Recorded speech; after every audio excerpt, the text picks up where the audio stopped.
ব্যাঙের ছাতার মতন বিভিন্ন প্রতারক এজেন্সি খুলে এই বাটফার এজেন্সিগুলো আমার 4 লক্ষ টাকা খেয়ে ফেলছে।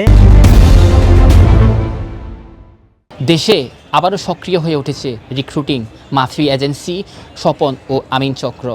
গরিব দুঃখী অসহায় মানুষ থেকে হাজার কোটি টাকা হাতিয়ে নেওয়া এই অসাধু সিন্ডিকেট চক্র আবারও মালয়েশিয়ায় বাংলাদেশি শ্রমবাজারকে কলঙ্কিত করতে সক্রিয় হয়ে উঠেছে।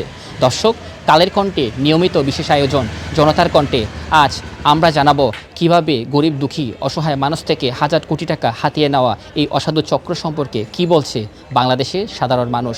পার্বত্য জেলা বান্দরবান থেকে এই সত্য তুলে ধরতে আপনাদের সাথে আছে আমি রিমন পালিত। আমরা ইতিমধ্যে জানতে পেরেছি মালয়েশিয়ার সরকার শ্রমবাজার খুলে দিয়েছে।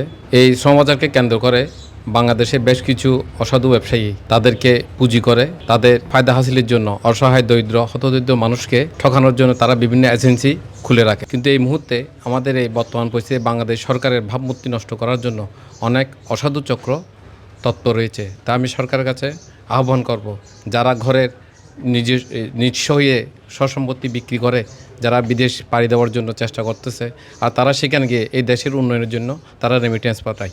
তাই সকল বিদেশি যোদ্ধা যারা এখান থেকে যাবে তাদের প্রতি যেন সজাগ দৃষ্টি রাখে এবং অসাধু ব্যবসায়ীরা যেন কোনো সুযোগ নিয়ে বাংলাদেশের হতদরিদ্র মানুষের সর্বনাশ ডেকে আনতে না পারে। বিদেশে নিয়ে যাবে বলে, বিশেষ করে মালয়েশিয়ার মতো দেশগুলোতে নিয়ে যাবে বলে এক ধরনের দালাল চক্র বা প্রতারক চক্র বের হয়েছে, যেটা ভুক্তভোগী আমি নিজেও।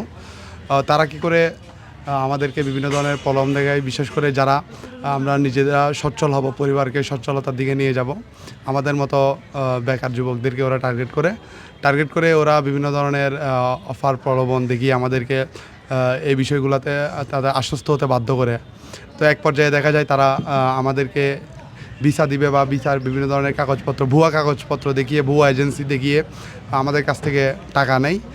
তো পরবর্তীতে তারা এই টাকাগুলা আর ফেরত দেয় না এবং আমাদেরকেও আর বিদেশে যাওয়ার কোনো প্রসেসিং করে দেয় না। যদিও কাউকে যাওয়ার জন্য প্রসেসিং করে দেয়, কিন্তু সেখানে গিয়ে তারা যারা গিয়েছে তারা দেখতে পারে যে তাদের যে ভিসায় তারা এসেছে ওই ভিসাটা আসলে ভুয়া, ওই ধরনের কোনো ভিসা নাই, অথবা তারা এটাও দেখে যে তাদের কোনো ভিসাই নাই আসলে। তো যার কারণে তারা এখানে ওই দেশের শান্তি শৃঙ্খলা বাহিনীর কাছে তারা হেনস্থা হয়। আমার ইচ্ছে ছিল বিদেশ যাব, বিদেশ গিয়ে টাকা কামাবো, সুন্দর একটা জীবন গঠন করব, বাংলাদেশের রেমিটেন্স পাঠাবো। কিন্তু আমার ইচ্ছে অপূর্ণ থেকে গেল। এই বাটফার এজেন্সিগুলো আমার 4 লক্ষ টাকা খেয়ে ফেলছে।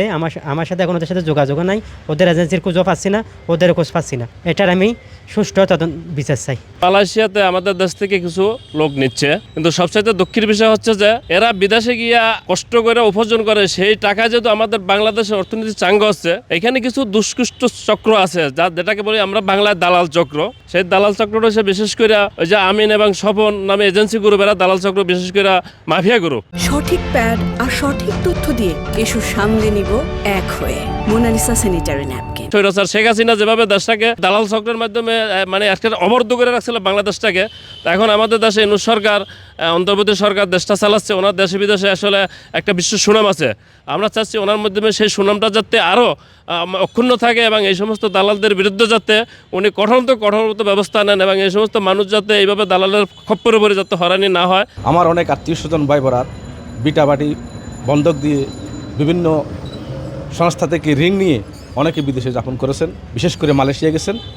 মালয়েশিয়াতে পার হয়ে দালাল এবং চক্রের পরে ওদের সব ভাড়া হয়ে গেছে, ওরা কোনো বিষয় পায় নাই, ওখানে প্রতারণার শিকার হচ্ছে এবং ওদের পরিবারটা নিঃস্বর্গ হয়ে গেছে। কারণ কে পরিবার চালাবে নাকি উনি ঋণের বোঝা টানবে।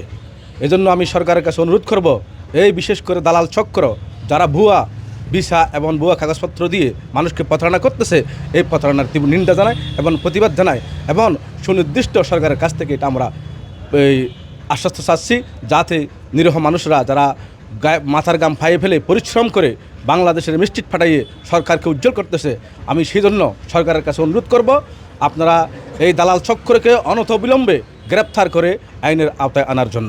ইয়াং জেনারেশন মালয়েশিয়া যাওয়ার জন্য চেষ্টা করতেছে, কিন্তু এখানে বিশেষ করে বিভিন্ন এজেন্সি খুলে, ব্যাঙের ছাতার মতন বিভিন্ন প্রতারক এজেন্সি খুলে এইগুলো সুনাম নষ্ট করার জন্য তারা বিভিন্ন প্রতারণা করতেছে বাংলাদেশের মানুষের সাথে। আমার একটাই দাবি বাংলাদেশ সরকারের কাছে, যেহেতু যেভাবে এই প্রতারক চক্রগুলোকে ধরে এদেরকে আইনের আওতায় আনুক।